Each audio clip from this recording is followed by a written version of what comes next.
सिर्फ एक हाथ, एक पाँव और एक आंख थी। अलावा इसके शरीर पर 80 बड़े बड़े घाव थे, मगर फिर भी जिंदगी के संघर्ष में वे कभी झुके नहीं। जी हाँ, हम बात कर रहे हैं महाराणा संग्राम सिंह की, जिन्हें राणा सांगा के नाम से जाना जाता है। राणा सांगा का जन्म 12 अप्रैल 1472 को चित्तौड़ दुर्ग में हुआ था। भारतीय इतिहास के स्वर्णिम पन्नों में बहुत से शूरवीरों का जिक्र मिलता है, जिनमें इनका भी नाम दर्ज है। वैसे तो मेवाड़ के हर राणा की तरह इनका भी पूरा जीवन युद्ध के इर्द गिर्द ही बीता, लेकिन इनकी कहानी कुछ अलग है। बात 15वीं सदी के अंतिम चरण की है, जिस समय दिल्ली में लोधी वंश का परचम लहरा रहा था और गुजरात में बहादुर शाह का। उस समय ये दोनों ही राज्य बहुत शक्तिशाली थे, जिनके बीच में था मेवाड़, जहां महाराणा रायमल जी का शासन था। जब जब दिल्ली या गुजरात ने मेवाड़ पर आक्रमण किया, महाराणा रायमल जी ने जमकर लोहा लिया और कभी संधि नहीं की। किंतु मेवाड़ में उत्तराधिकारी के लिए पिछली कई पीढ़ियों से आपसी संघर्ष चलता आ रहा था, और जब महाराणा रायमल वृद्ध अवस्था की ओर बढ़ने लगे, तब उत्तराधिकारी के लिए उनके तीनों पुत्रों कुंवर पृथ्वीराज, कुंवर जयमल और कुंवर संग्राम सिंह में आपस में कलेश भी बढ़ने लगा। वैसे तो राजपूताना परंपरा के अनुसार इस पर हक तो बड़े बेटे का ही होना चाहिए, किंतु कुंवर पृथ्वीराज बहुत कठोर व्यवहार के थे, जिसकी वजह से दरबार के अन्य सदस्य और प्रजा नहीं चाहते थे कि वे राजा बने। इसी बीच तीनों राजकुमार अपनी कुंडली ज्योतिष को दिखाते हैं। कुंडली देखकर ज्योतिषी कहते हैं कुंवर संग्राम सिंह की कुंडली में ही राजयोग लिखा है, अतः वे ही अगले महाराणा बनेंगे। जिस पर कुंवर पृथ्वीराज क्रोधित हो जाते हैं और अपनी तलवार से राणा सांगा पर वार कर देते हैं। अचानक हमले से राणा सांगा संभल नहीं पाते और उनकी एक आंख फूट जाती है। उस समय उनके चाचा सारंग देव बीच बचाव करके उनको समझाते हैं। उसके बाद वे सब भीमल गांव की एक पुजारीन के पास जाते हैं। वह भी राणा सांगा की कुंडली में अगले महाराणा होने के राजयोग बताती है, जिसे सुनकर कुंवर पृथ्वीराज आग बबूला हो जाते हैं और राणा सांगा पर हमला कर देते हैं। इस बार राणा सांगा तो संभल जाते हैं, किंतु बीच बचाव में उनके चाचा सारंग देव की जान चली जाती है, जिस वजह से राणा सांगा को वहां से निकलने का थोड़ा समय मिल जाता है। वे सेवांतरी गांव में ठाकुर बीदा राठौर के यहाँ पहुंचते हैं। कुंवर जयमल को इस बात की भनक लगी तो उन्होंने सेना की एक टुकड़ी के साथ सेवांतरी गांव पर हमला कर दिया। हमले में बीदा राठौर के प्राण चले जाते हैं। अब कुंवर संग्राम सिंह यहाँ से भी निकलकर अजमेर पहुंचते हैं, जहां श्री करमचंद पवार उनकी सहायता करते हैं।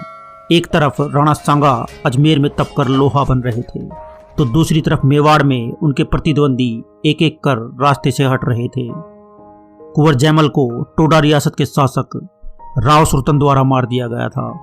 असल में होता कुछ यूं है कि टोडा रियासत पर मांडू के सुल्तान कब्जा कर लेते हैं, जिसके लिए राव सुरतन घोषणा करते हैं कि जो भी उनकी रियासत वापस जीत कर देगा, वो उससे अपनी बेटी की शादी कर देंगे।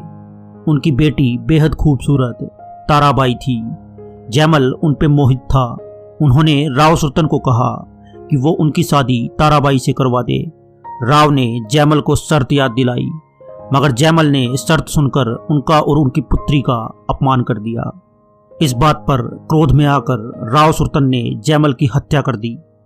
अब जब ये खबर मेवाड़ आई तो वहां से उड़ाना राजकुमार पृथ्वीराज मांडू गए और गयासुद्दीन से युद्ध कर टोडा वापस जीतकर राव सुरतन को सौंप दिया। शर्त के मुताबिक राव सुरतन ने अपनी बेटी ताराबाई की शादी उड़ाना राजकुमार से कर दी। ये वही ताराबाई है जिनके नाम पर अजमेर का किला तारागढ़ है। पृथ्वीराज ने अजमेर में एक किले का निर्माण करवाया, जिसका नाम अपनी पत्नी ताराबाई के नाम पर रख दिया। कुछ समय पश्चात उड़ाना राजकुमार यानी पृथ्वीराज अपनी बहन आनंदीबाई और उनके पति जगमाल के बीच आपसी कलह को शांत करने के लिए सिरोही जाते हैं। वहां जगमाल शुरू में उनसे डरकर माफी मांगता है कि वो आगे से ऐसा नहीं करेगा, किंतु पृथ्वीराज के वापसी के समय उसने अपनी असली चाल चल दी। पृथ्वीराज की वापसी के समय जगमाल उनको लड्डू में जहर मिलाकर बांध कर देता है। जिनके सेवन से उनकी मृत्यु हो जाती है। पृथ्वीराज और जयमल मारे जा चुके थे। 1509 में महाराणा रायमल अपनी आखिरी सांस गिन रहे थे और तब उन्होंने ऐलान किया कि अब राजगद्दी पर कुंवर संग्राम सिंह बैठेंगे। साल 1509 में संग्राम सिंह यानी महाराणा सांगा मेवाड़ के 8वें महाराणा बने।